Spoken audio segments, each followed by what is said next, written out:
Hi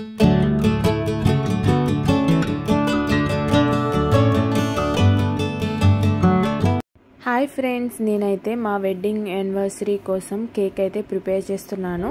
దానికోసం first నేనైతే 5 cups ఫ్లోర్కి 4 కప్స్ అయితే షుగర్ తీసుకున్నాను. నేనైతే షుగర్ అంత ఎక్కువ తినాం, మా హస్బెండ్ నేను, అందుకోసం మీకు షుగర్ కావాలంటే ఇంకా ఎక్కువ వేసుకోవచ్చు. సో ఇందులో దాన్ని ఫస్ట్ గ్రైండ్ చేసుకున్న తర్వాత ఒక ఎగ్, ఇంకా కొంచెం కర్డ్, మిల్క్ వేసుకుని దాన్ని ఒకసారి గ్రైండ్ చేసేసుకోవాలి. గ్రైండ్ చేసుకున్న దాన్ని ఒక బౌల్లో ట్రాన్స్ఫర్ చేసుకుని విస్కర్తో కొంచెం ఫోమ్ వచ్చేలాగా బీట్ చేసుకోవాలి. సో ఈ బౌల్ అయితే నాకు కొంచెం చిన్నగా ఉన్నట్టు అనిపించింది. సో అందుకోసం నేను వేరే దాంట్లోకి ట్రాన్స్ఫర్ చేసేసుకుని కొంచెం బాగా మిక్స్ అయితే చేసుకున్నాను, కొంచెం ఫోమ్ వచ్చేలాగా. తర్వాత అందులో కొంచెం వెనిలా ఎసెన్స్ యాడ్ చేశాను. ఈ ఫ్లోర్లో ముందే కోకో పౌడర్ అండ్ ఇంకా baking powder and baking soda add చేసి పెట్టేశాను. సో ఆ ఫ్లోర్ మిక్స్ చేసేసాను. అదైతే ఇందులోకి వేసేసి బీటర్తో బాగా మొత్తం కలిసేలా అయితే మిక్స్ చేస్తున్నాను. ఇక్కడ ఏంటంటే మనం ఈ పిండిని కలిపేటప్పుడు ఒక్క డైరెక్షన్లోనే మిక్స్ చేయాలి. మనం ఎలా పడితే అలా మిక్స్ చేస్తే కేక్ అనేది సరిగా రాదు, ఎయిర్ గ్యాప్స్ ఫామ్ అయిపోయి.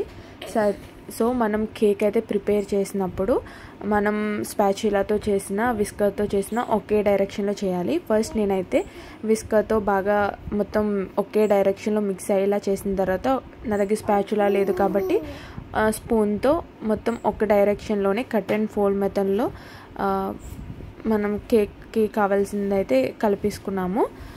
సో తర్వాత నేను విప్పింగ్ క్రీమ్ యూస్ చేశాను. తర్వాత ఒక బౌల్కి ఆయిల్ రాసుకుని ఫ్లోర్ అంతా అప్లై చేసి కింద బటర్ పేపర్ అయితే వేసాను.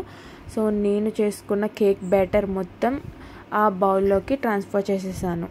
మనకి కన్సిస్టెన్సీ చూస్తున్నారు కదా, మరీ గట్టిగా ఉన్న కేక్ అనేది గట్టిగా వస్తుంది, అలా అని మరీ లూజ్గా కూడా ఉండకూడదు.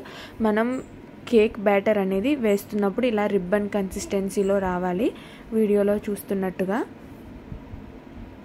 సో మనం దీనికోసం ముందు ఒక గిన్నెనైతే పెట్టుకుని 10 మినిట్స్ అయితే ప్రీ హీట్ చేసేసుకోవాలి.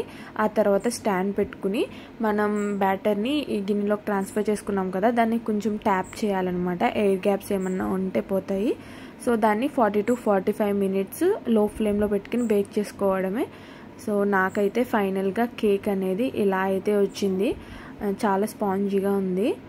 సో దీన్ని అయితే ఇప్పుడు డెకరేషన్ చేసుకోవడమే.